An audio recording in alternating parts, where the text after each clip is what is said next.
Welcome back to Otaku Daikun. Dai here. Now I just want to say one thing. I love Code Vein.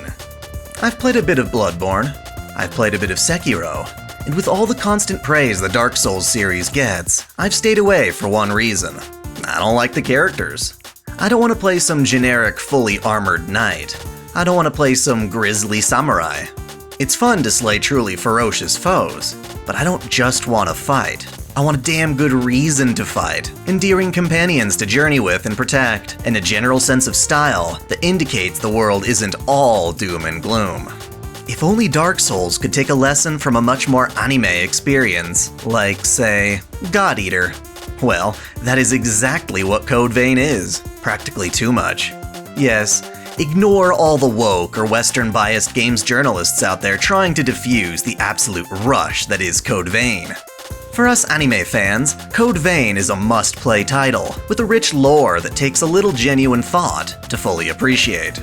It's expansive, in a non-intrusive way, that makes a pretty brisk experience all the more profound, without intruding on the action, unless you want it to. Because of that, and for the sake of mystery and drama, the lore is spread out and told in brief puzzle pieces, making the player put in the effort to squeeze out every last detail. So first and foremost, play this game, no matter the platform. It's been well worth the wait. That said, I feel there's a lot to gain from putting together all the game's scattered lore into a single, cohesive narrative. That's what I'm here to provide, and hopefully what you're here to watch. As to be expected, spoilers await. But coming out of this video, you should all be able to visit the world of Code Vein, knowing all there is to know, or rather, all that one can know at this point. More on that later. Without further ado, let's dive in. On the surface, Code Vein's world is one in which vampiric, immortal ex-humans search their decrepit landscape in search of blood, all while fighting creatures called the Lost. If they can't sate their thirst, they risk becoming the very monsters they fight. So just how did all of this come about? Why turn ordinary humans into immortal revenants? Let's get over the biggest spoiler right away. Code Vein shares a universe with the less popular but more prolific God Eater series. As such, many casual fans of Code Vein might not have any clue about what goes on in God Eater. Honestly, that could be an entire video all on its own, so I'll keep things brief for our purposes here. Both games are the result of events occurring around the year 2050, when human civilization is greatly expanding its technological research. On the God Eater side of things, we've got scientists researching a new discovery called the Oracle Cell. It's basically a sentient, single-celled organism that multiplies and forms colonies. Humans look into how this mysterious form of life can be incorporated into humans and animal tissue to expand and evolve. The possibilities seem endless. At the same time, for Code Vein's story, humans are researching a similar concept called the boar parasite. Boar parasite is short for biological organ regenerative parasite, a living organism that feeds off its host for survival.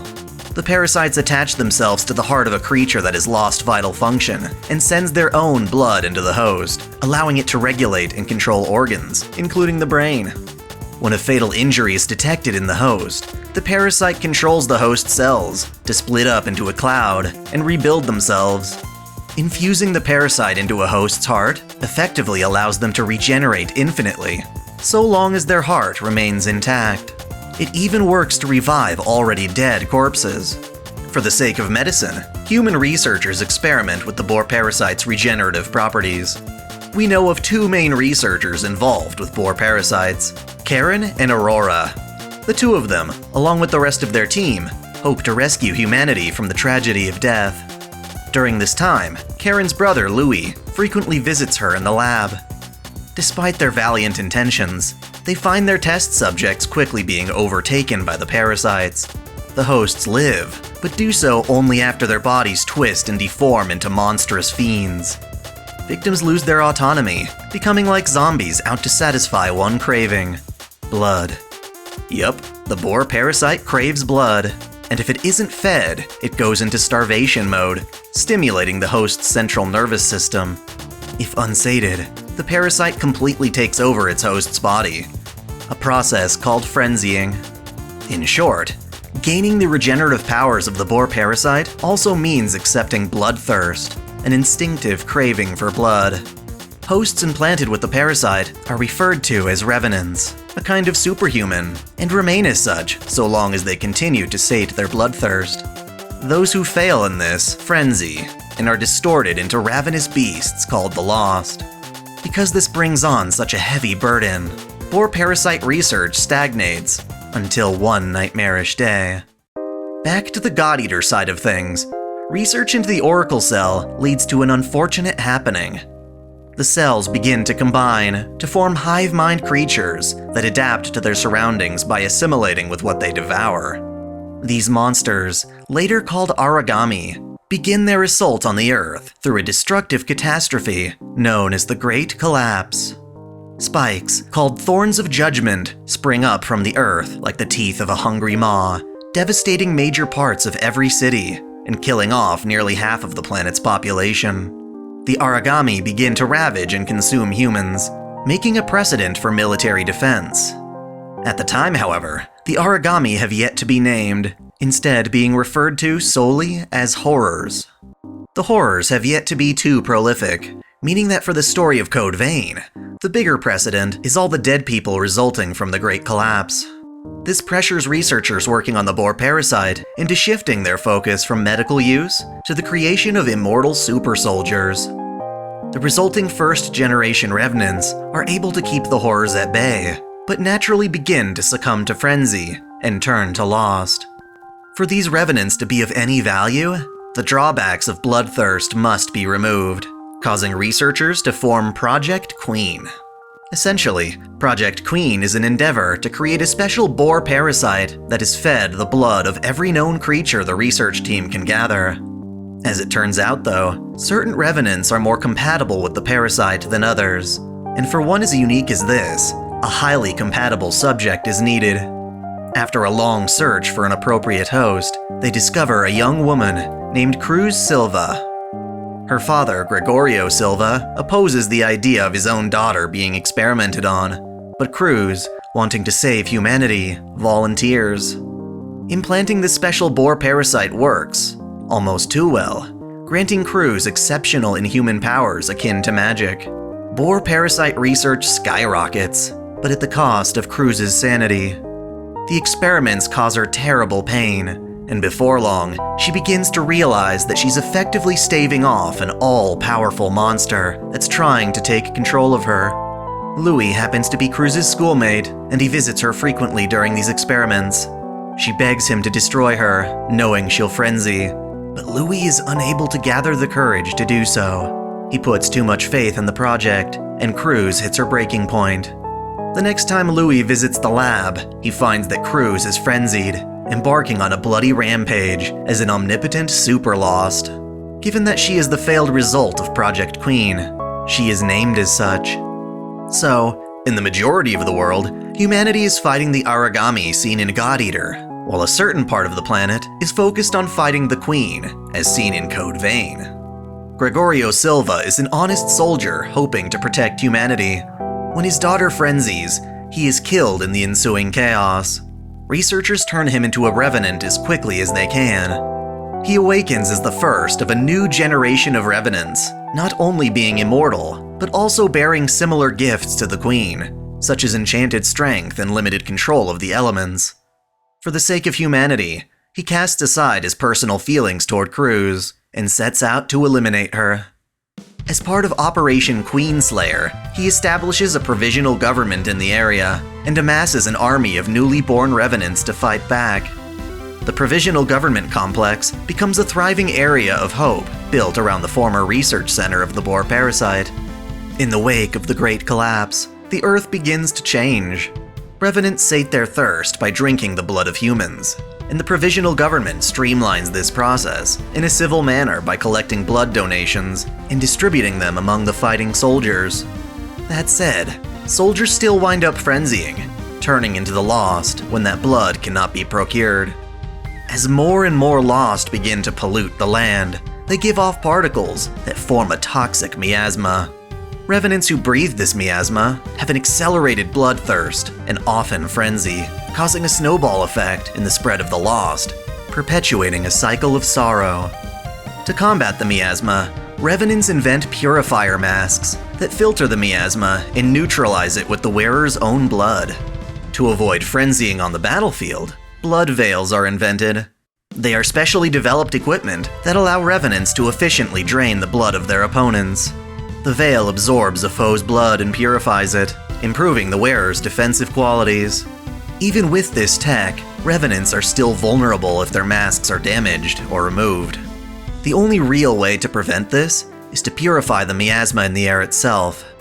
By manufacturing a special serum, Revenants are able to activate missiles, plants that not only decontaminate the air surrounding them, but also produce an artificial substitute for human blood called the blood bead, providing Revenants a safe, independent method for sating their bloodlust.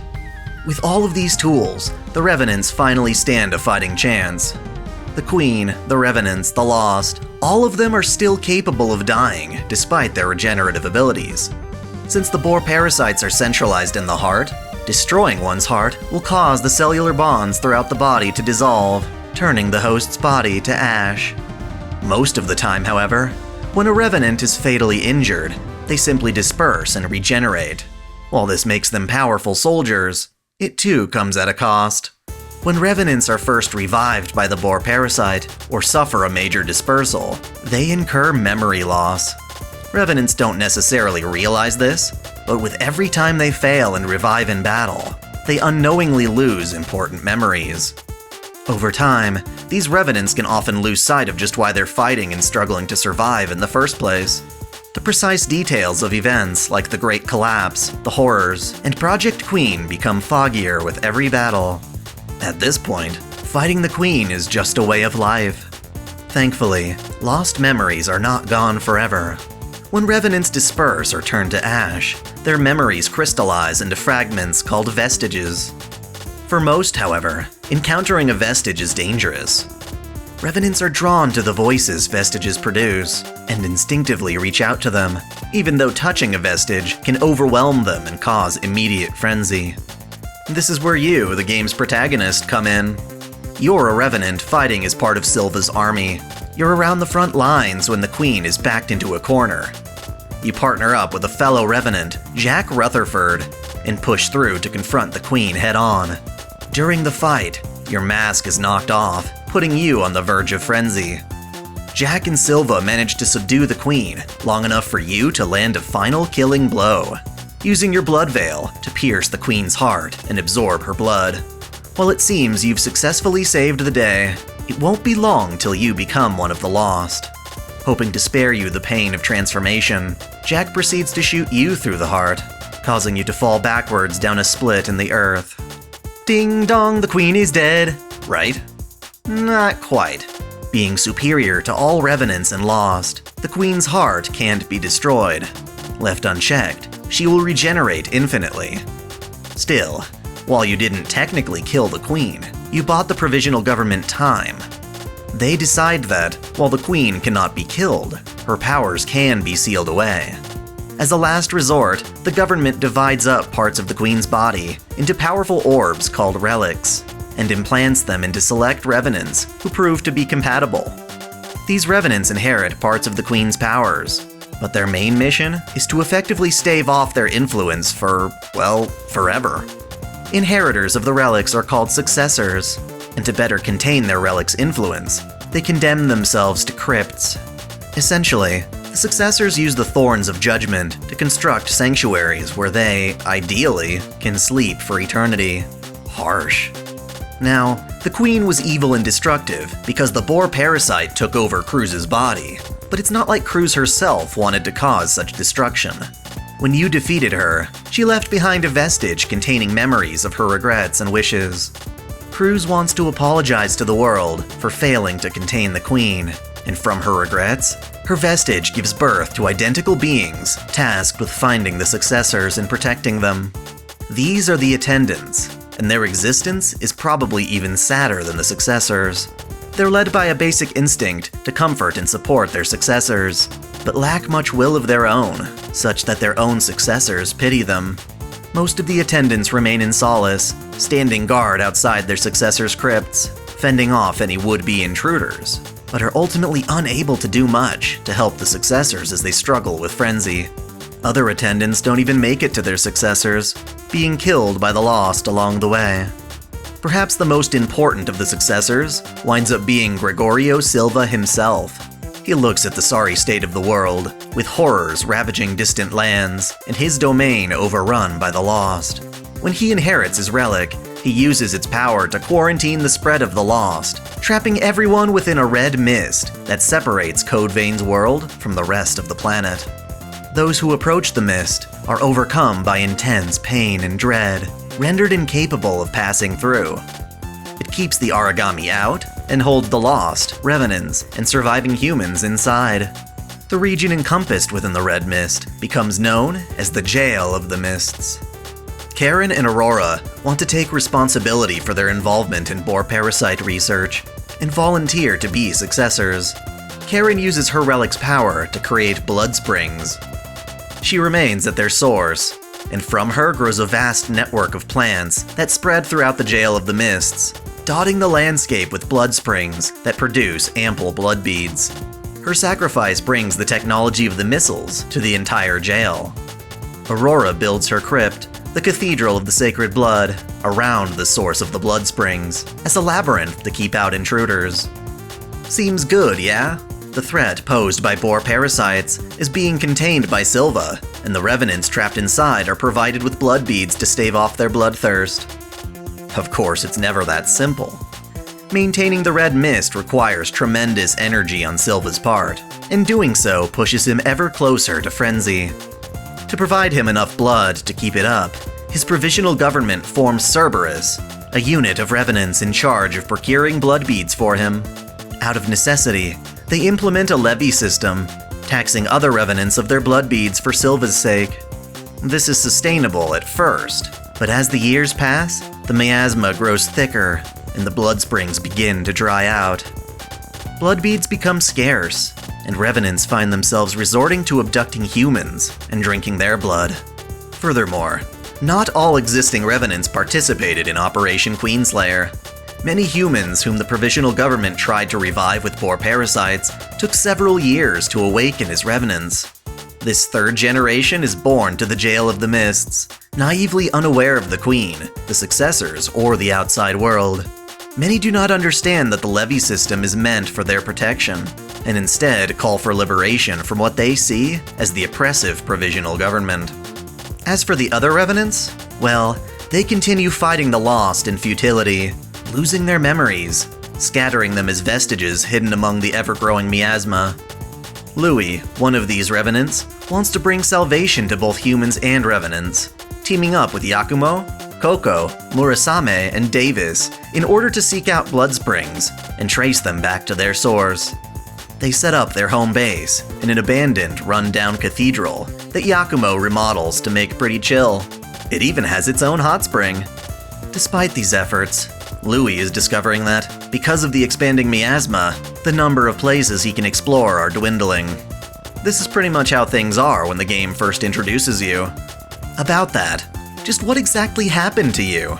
Last we saw, Jack shot you through the heart, and you plummeted over a cliff. This would certainly turn an ordinary revenant into ash. But let's not forget that you stabbed the Queen and absorbed her blood.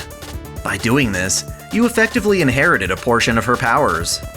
This keeps you alive and provides you with a unique talent, the ability to purify missiles and blood springs with your own blood. Problem is, just like practically everyone else, you lost your memories too. By inheriting the Queen's power though, you're treated like a successor, in that you get your very own attendant, Io. She finds you at the start of the game and helps guide you to a nearby blood spring. This is where the game starts. At the same time as all of this, other developments are unfolding. Two of the few revenants who still remember the successors are Jack and his new partner, Eva. They realize how much pain the successors are going through trying to avoid frenzy. Eva's singing voice, to an extent, helps hold back the frenzy. And when that fails, Jack steps in to put the successors out of their misery. He strikes their hearts, turns them to ash, and searches for a new revenant capable of carrying their relic. In the meantime, Eva offers herself as a temporary vessel for the relics, taking on a considerable burden. As far as the other revenants go, Jack just seems like he's going around killing revenants at random, and they dub him the Hunter. Then there's our primary antagonist, Juzo Mito, one of the leading researchers on the boar parasite. Even before the Great Collapse, Mito had no qualms with turning humans into bloodthirsty revenants. He specifically adopted orphans to use as his guinea pigs. During Operation Queenslayer, he turned these orphans into soldiers and began to consider revenants the next step in human evolution. He himself is highly compatible with the Queen's relics and becomes a successor of his own.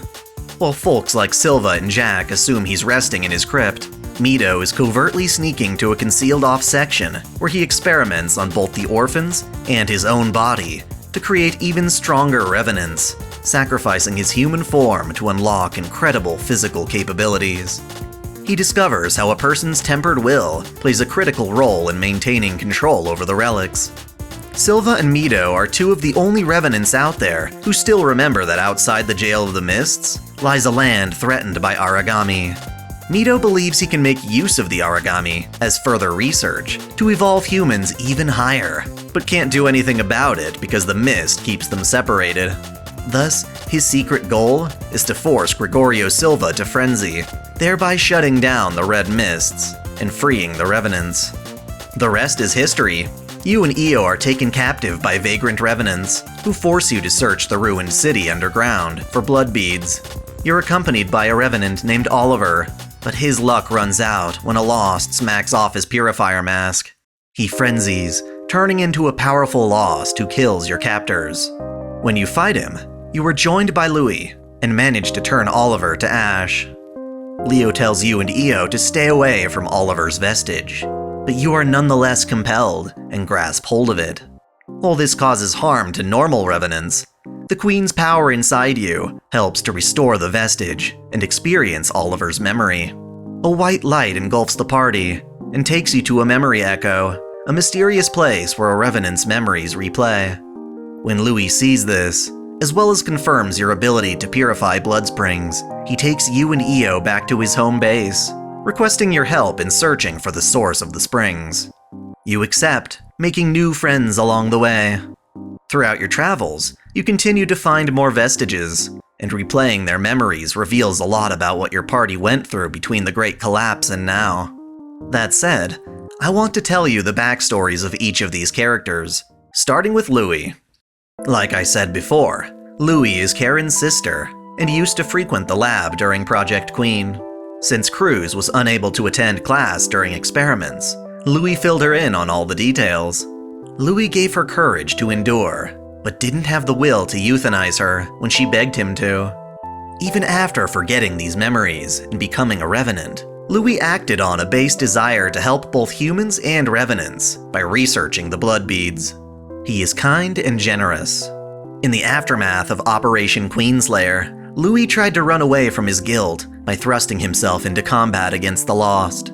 As a result, he was able to become strong and discover many blood beads. He took interest in a young boy, Kevin, who was being taken advantage of by other revenants, forced to find blood beads for their sake. In secret, Louis would help Kevin out by sneaking him blood beads. For Louis, it was a selfless act of kindness, but Kevin felt guilty for offering nothing in return. Inspired by Louis' kindness, Kevin paid it forward, giving some of his blood beads to other struggling revenants. It was both admirable and foolish.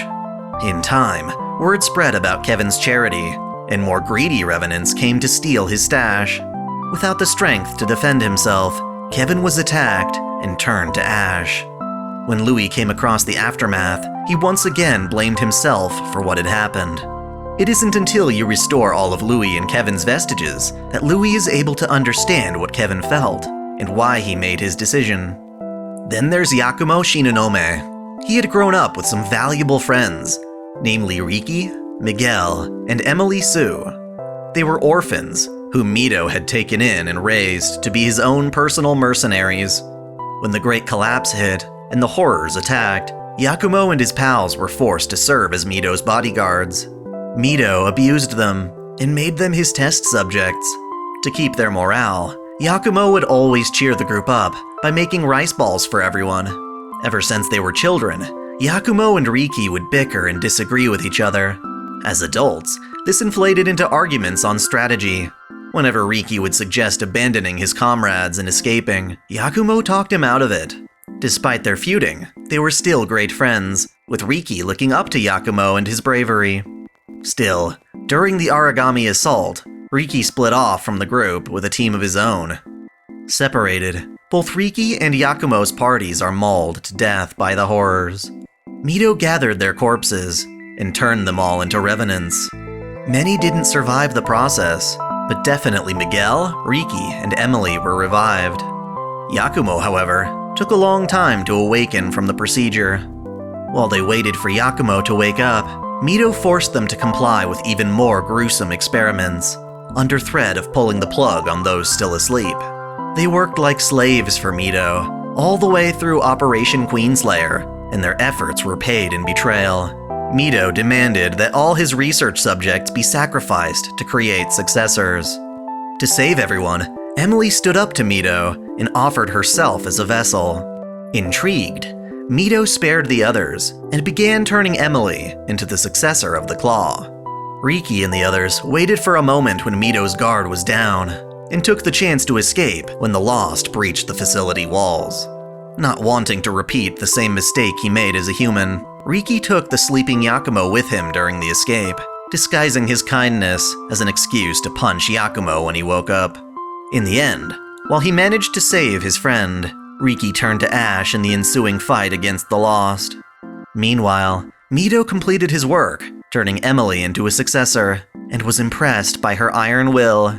To give Yakumo, her beloved, a chance to live, Emily remained in her crypt, staving off frenzy. When Yakumo finally revived, he couldn't find any of his former friends, and teamed up with Louis to search for them. Davis, while he isn't an active participant in the main story, still has a unique backstory. First off, his real name is Tyrone. He was killed during the Great Collapse, and resurrected as a revenant to serve Silva during Operation Queenslayer.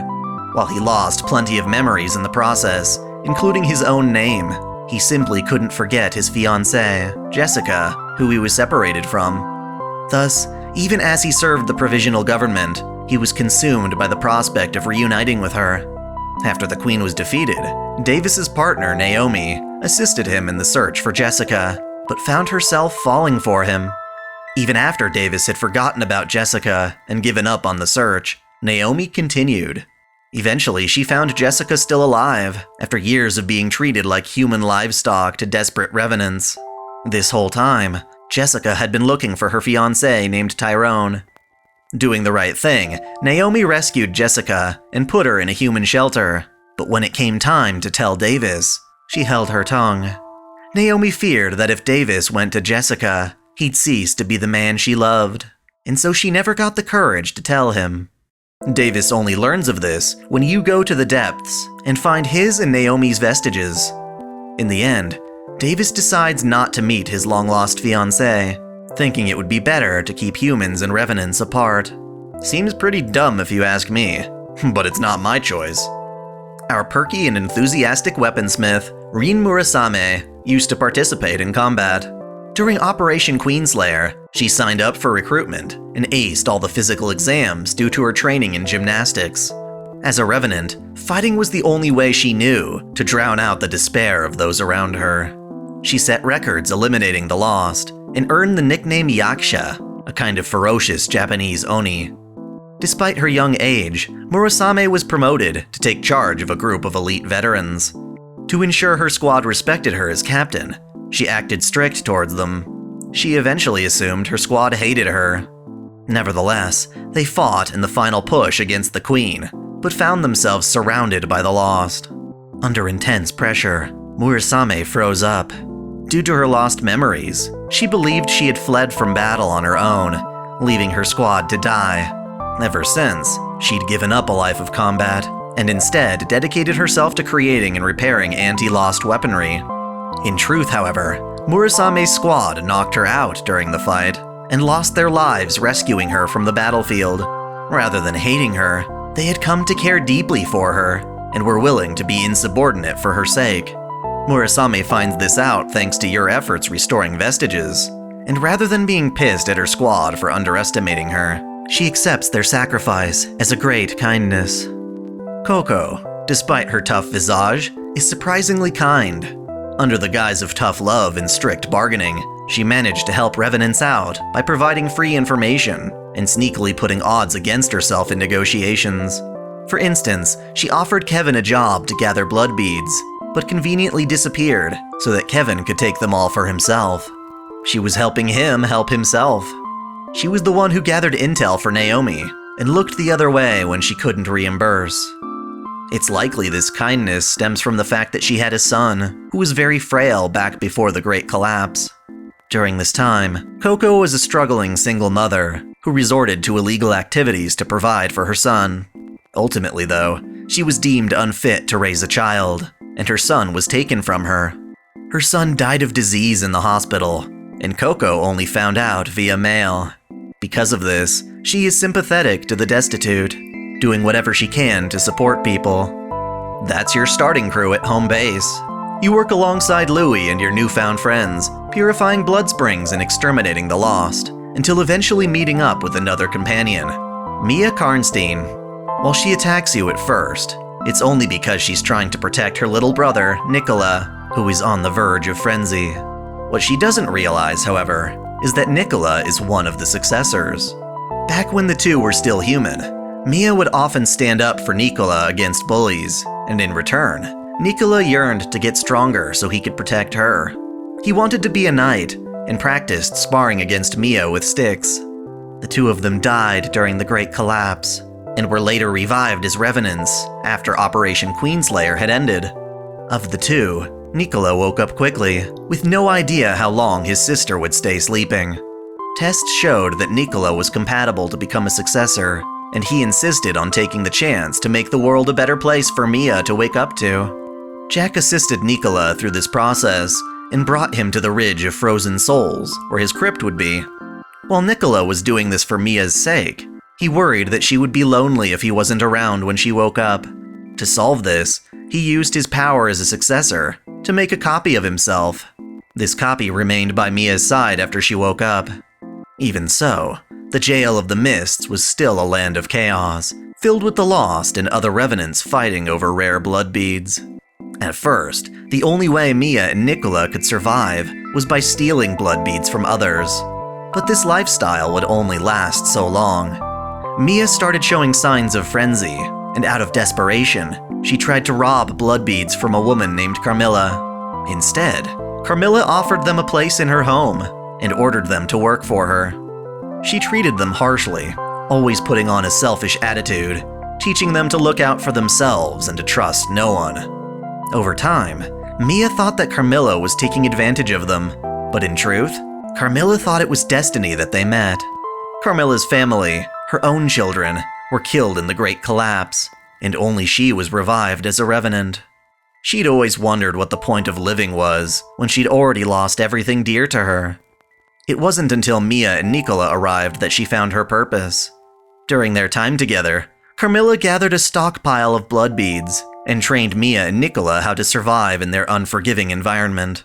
When a swarm of the lost attacked their home, Carmilla went out in a blaze of glory, fighting them off, buying Mia and Nicola time to escape. This whole time, Mia thought Carmilla had abandoned them, so she stole the blood beads out of storage and made a run for it. It isn't until you restore some vestiges that Mia discovers Carmilla had intended for her to have the beads from the very beginning. After Mia attacks you, Louie gives her a blood bead for Nicola, but it doesn't do anything to sate his bloodlust. He's still on the verge of frenzy. This is because Nicola is just a copy, and his real body is still in its crypt. But Mia doesn't know this, obviously, and continues onward by herself in search of more blood beads. Further in, Jack finds Nicola's copy about to frenzy and slays him. Mourning her brother's death, Mia grabs Nicola's vestige and goes into a frenzy herself. Your party takes her back to base for treatment, all while Mia experiences Nicola's memories of the snowy mountains. She finds a picture of that same location on Louie's bulletin board and decides to join you in hopes of finding that place and taking revenge on Jack. Except, Jack's not a bad guy. He's just misunderstood. This whole time, he's been trying to help people. After Operation Queenslayer, he became one of the successors, the successor of the Eye. Instead of confining himself to a crypt, however, Jack dedicated himself to freeing the other successors when they frenzied, believing that a true death was better than a life as one of the lost. He rescued Eva, who at first was a human being abused by sleazy revenants for her blood. They crushed her throat so she couldn't call for help. Jack slayed them and took her into his care. As thanks, Eva wrote him a letter asking to become a revenant to help him. He refused, citing the harshness of living as a revenant. Despite this, Eva could see how Jack suffered and struggled in protecting the peace, and desperately wanted to share that burden.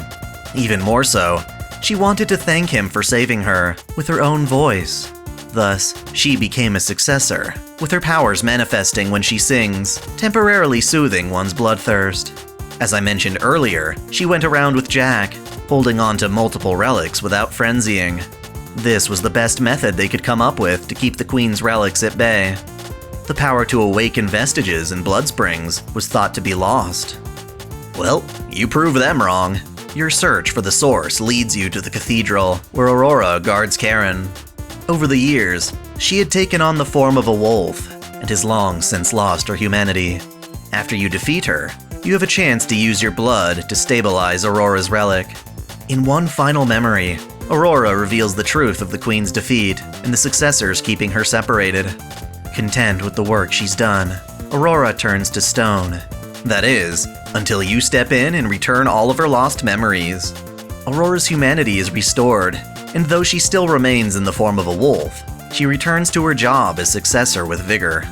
Proceeding further, Louis discovers that his sister is the source of the blood springs. She had sacrificed herself to provide blood to all the starving revenants. Your goal then changes. With the truth revealed, your party sets off to find and stabilize the other successors. Using a device in the cathedral, you proceed to the next crypt, which just so happens to be Nicola's. Along the snow-capped mountains, Mia sees more copies of her brother, and learns of his bravery becoming a successor. Just like Aurora, Nicola's actual body has transformed due to the relic, taking the shape of a robotic rocket knight, a figment of his fantasies. To expose his relic, we defeat him in combat, and dive into his memories. Here, Mia is able to show her appreciation to Nicola, to praise him as a true knight and hero. He goes all statue on us, but you've got no time for that nonsense. By returning his lost memories, Nicola regains his humanity and avoids frenzy. Mia wants to remain by her brother, but decides to stay with your party, knowing other successors need her help. Back at the base, Eva comes to the door about to frenzy. You treat her, even though so far she's been your enemy. She comes clean, explaining what she and Jack have actually been up to by hunting revenants. She's come to ask for help, as Mito broke out of his crypt to attack. He even stole most of Eva's relics for himself. You head beneath the cathedral to provide Jack with reinforcements. All along, Mito had kept his scheming secret, and is only just now making his move. You venture through the city of Fallen Flames, where Yakumo learns that his friend Emily became a successor. At her crypt, you perform a similar revitalization by defeating her Fire Cat form and stabilizing her relic. In Emily's memory, she finally gets to reunite with Yakumo. She's so glad to see him safe that her sacrifice wasn't in vain. She nearly confesses her love for him, but chickens out at the last moment, requesting one of his sentimental rice balls. Now, there's no way we're just gonna give that girl a hug and let her turn to stone. Hell no! Take those memories! Like the previous successors, Emily regains her humanity, and all seems well until Mito crashes the party. He demonstrates his strength as a successor by beating up Jack, and reveals that he only let Eva escape before because he had already injected her with a drug that will force her to frenzy. Hoping to save Eva, you head to the Crown of Sands and fight her relic form. After exposing the relic, you awaken her memory. giving Jack some well-needed time to affectionately hold Eva. She sings for him, and he thinks it's the last time they'll see each other. Dummy. You step in and return her memories. Since she had only recently frenzied, treating her condition allows her to keep her revenant body, and even join the party. All right. By this point, you're sick and tired of Mito screwing around with your friends. You think he's out to resurrect the queen with all them relics, and so you head through the crypt spire to stop him. At the top, Mito sicks some of his custom-made Lost on you. But you, like a boss, make quick work of him. For being so persistent, Mito decides to finally reveal his hand. He kills his minions and takes their relics, sending them all to where Silva rests beneath the provisional government building. The relics forcibly enter his body, causing him to frenzy. As a result, the red mist disappears, long enough for us to see what truly lies outside the jail. Introducing a friggin' Deus Pita from God Eater, the same kind of origami bastard that gobbled up Alyssa's parents as a child. All the dumb revenants by the barrier stop celebrating when they realize they're next on the menu.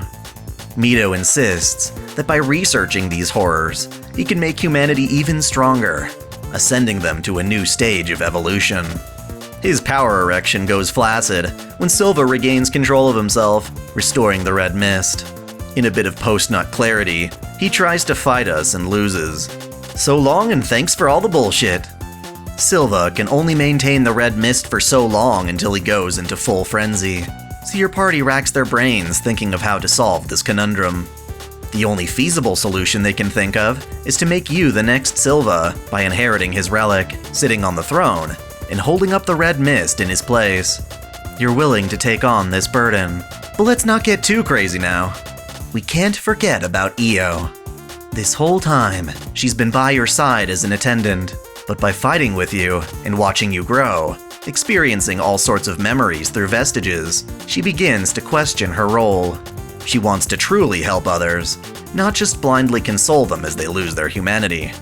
Thus, she insists on coming with you to the provisional government. Sure thing, since she's been a huge asset to the team already. Just before the final battle, Io announces her resolve.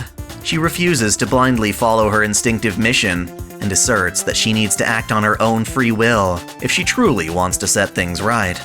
The other attendants vanish, putting their hopes on her newfound confidence.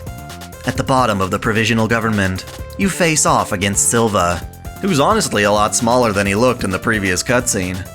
After slaying him once, he begins to absorb all of the relics throughout the Jail of the Mists, transforming into the new queen.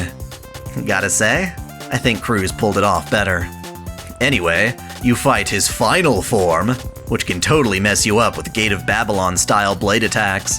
But after landing that final hit, your work is done since, as you're trying to take Silva's place, Io steps in to do it instead. She takes on the relics, transforming into the Weeping Tree, a new expansive source of blood beads that also serves to maintain the red mist. As a final farewell, Io passes to you an amber blood bead.